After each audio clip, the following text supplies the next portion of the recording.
And I've got some symbols for you. So let's wrap up the week with some charts. And more of an unusual array today. I don't think I've hardly, there might not be a single domestic ETF in here, maybe one.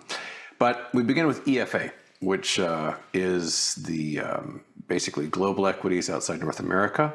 I've stuck with the short. You can see here that we had this like explosive ascent, which has really stalled out lately. And so I'm sticking with this one. I've tightened up the short to be really just above Thursday's high. And one item I shorted again yesterday and took a profit, but got stopped out, but did still take a profit, is EWY, South Korea. This has been, of course, the big beneficiary of all the tech, semiconductor craziness, memory stuff. And you can see here, EWY has for months and months been just zooming higher. It was kind of a just junk through the end of March. As you can see, just nobody cared. Nobody did anything with it. It just kind of sat there. And then it went from the 40s to the almost $300 in the span of just a few months. But by my estimation, it's kind of toast at this point. And so we had a big gap down between Monday and Tuesday of this week. And so I shorted it on Monday, covered on Tuesday, shorted again yesterday early. And I was happy to hold on to it, but I had a real tight stop on it. So I got stopped out this morning, actually during my little segment this morning. And that was it. So I'm out. But 2 profits in a row on it. I like EWY. It's my new friend. We've just put together, it's going to be edited. I don't know if it'll be ready probably until Monday, but I've done kind of an overview of semiconductors you'll be seeing very soon.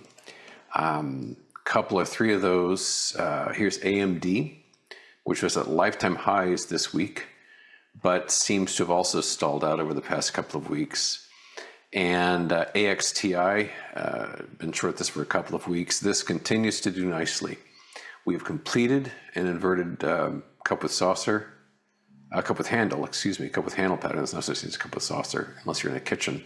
But this inverted cup with handle pattern, we've broken down and sticking with that one. I'm sticking with most of them. Actually, I've got, how many positions do I have right now? I think a nice even 30. Yeah, is that right? I think so. Yeah, like 10, 17, 3. That's right. I've got 30. So this is one of them. KLAC. This one also maintaining a short on, and we've got a stop right at that price gap. That is to say, Monday's low. Nokia, I don't really know what they do, but it is tech related. And the cool one here is that we've breached the support level on this. We've completed the pattern. And I've added to this. That's a darling little head and shoulders top right there. Definitely like what I see on that one. So that's NOK. Some more tech ones that I'm short. STM, which is STM or ST Microelectronics. This one we've got a trend line failure, having ascended as usual hundreds of percent, just like all these semiconductor stocks and all these tech stocks. But we've got a trend line failure in this, as well as a nice clean price gap. STX, Seagate, big drop on this one and a very pretty pattern. Look at that trend line. Look how it's behaving. Yesterday's peak was a beautiful tag of the broken trend line. That is to say, it tagged resistance perfectly. And it did nothing but fall. And today it's done nothing but fall. So that's what I like to see. So we're down $113 today alone, double-digit percent drop. So I'm really pleased with how STX is comporting itself. One other one related to that, WDC. This one came terrifyingly close to violating its price gap, but did not do so. So a nice tumble on that yesterday and today, and a drop of 12.72% today alone. So all kinds of good things happening with these white hot stocks. The question with this one, of course, is, well, will the trend line hold? Will we simply find support there and bounce yet again? but I'm sticking with them. I'm going to just, I've trimmed here and there. For example, I was really enthusiastic about some healthcare stocks, HUM, Humana, UNH, United Healthcare, things like that. But I ditched them. I went ahead and covered them because they're just too strong for my liking. They're being robust and tough, and I don't like that. I want 98-pound weaklings. So out of those. In fact, the only health-ish thing I'm related, have a position on now, CNC. I might ditch that one too, just to tidy things up. Put something saucier in there. Another one that's just at the cusp of support failure is Lumentum, LITE. So short that one as well, down 6.3% today. And one last techie type one, Vishay, VSH, also teasing support there. We've been range bound here for about a month, and it's getting close. And keep in mind, we were at lifetime highs this week. You know, I say this on occasion. It's not like we're at the, you know, we've been in a bear market for 3 years and we're trying to scrape the bottom of the barrel. This is like, you know, I don't want to say shooting fish in a barrel. That's much too violent, but it's easy pickings. You know, these insane prices, lifetime highs this week. No, we're not. We're not 2 or 3 years into a bear market. We're 17 minutes into a bear market. So I'm happy to short at these levels because they're insane. One non-tech one, I don't even know what they do really. ALB, but it's a great performance. Been doing terrific. ALB is down again, almost 6%. It's clearly completed its own pattern, and I'm expecting great things from that. So we just keep sinking. In fact, I'm scolding myself a bit. Like moments before the camera clicked on, I was looking at Intercontinental Exchange, ICE. Terrific short, terrific head and shoulders pattern. I covered it just to take the profits, and it's still sinking. Shame on me. I probably just get back right back into that. There's no good reason to have covered that. Just like I was talking about Microsoft the other day. As far as precious metals go, which, you know, I used to only talk about those, and now I just mention them in passing. I have no positions at all in precious metals or miners. What I'm looking for here is a modest recovery to the bottom of that right triangle. And it's begun, it seems. It started yesterday, it's continuing today. But I'd covered EQX at a profit, XME at a profit. It wasn't really aggressive. I kind of missed the boat on it, but I think we're going to get another bite of the apple here. So gold is recovering there, and silver, by way of the futures here, also a modest recovery. It will not take much to get back to the right triangle. It's not a long journey. It's like a trip to the corner. Nothing to it. Gosh, I have 7 minutes left, and I'm over halfway done with my symbols. I have to like talk about my childhood or something if we have extra time. Bitcoin, crypto, digits, Michael Saylor. It's been a big week for all that stuff. It's today pretty stable. Bitcoin futures are actually green, which is a number that which is a color they've been unacquainted with until today. But there is some bouncing going on. I'm getting a little itchy about whether to stick with my shorts on this or not. This morning, I had actually, you're going to catch me on a lie here because I don't lie on this program. I don't lie on any program, but I don't want to be inconsistent. This morning, I said that I sold my BITI, and I did. Good profit. But sometimes this happens. It's like, why did I do that? It's still a good position long term. So short term, it seems to have kind of run its course. Bitcoin, it's gotten battered this week. So that's why I sold BITI this morning. It's like, good profit there. I'll take that. Thank you very much. But I look at it, it's like, are you going to wake up Monday and Bitcoin's going to be down 5,000? You'll be screaming at yourself in the mirror. So I'm back in again, bought BITI again. But it is, what I will say that is consistent with this morning is that we do seem to be kind of at least settling down. I mean, the endless selling is abated for the moment. And here, for example, here we have STRC, which, as you can see, it was pegged, not very effectively, at $100, and it went plunging down to almost got into the 60s. So it's had a dreadful week. But it's it's off its lows today, and it's trading above its open, so that's why you get the green bar there.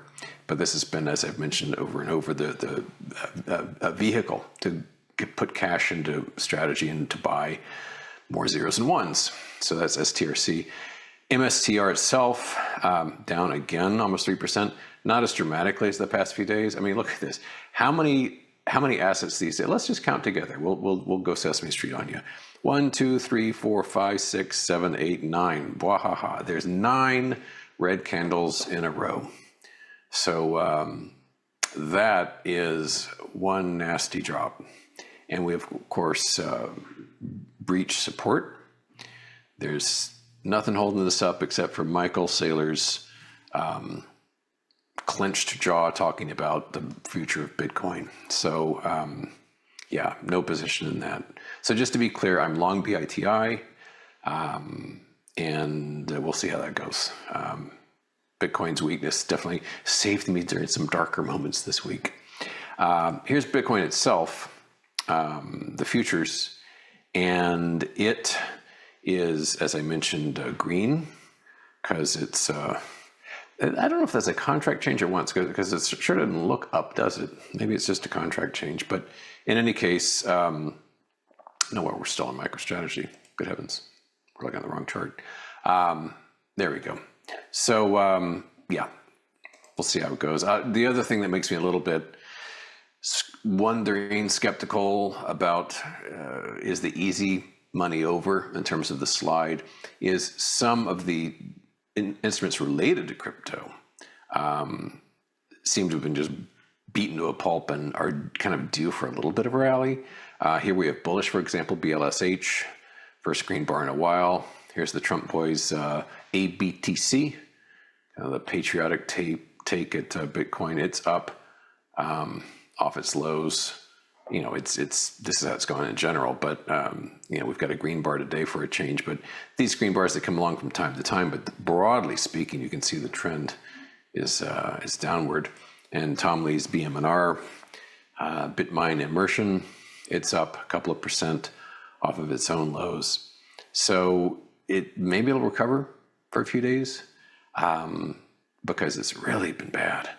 But yeah, we will continue to monitor that. It's a matter of time horizon, you know, like how about 6 months from now? Well, it's hardly a question in my mind where Bitcoin's going to be, but how about Monday? There's lots of questions. So change subject. Hyperscalers, the whole world of hyperscaling's definitely got some question marks kicking around now. CoreWeave has been sinking again. It tends to kind of, it's been engaged in this series of lower highs, very broadly speaking, and you've got all these kind of inverted V's going on, and we're in another sink right now. But the financiers, the semiconductors, the memory, capacitors, you name it, anything around hyperscaling is enormous risk, and some of them are starting to really show signs of weakness. Oracle, for example, this has descended tremendously over the past month, and you know, Larry Ellison has personally pledged a staggering amount of his own fortune into the gamble they're taking on the hyperscaling effort. So not going great so far for Oracle. And just to kind of wrap up here, SpaceX has been trading now for a couple of weeks.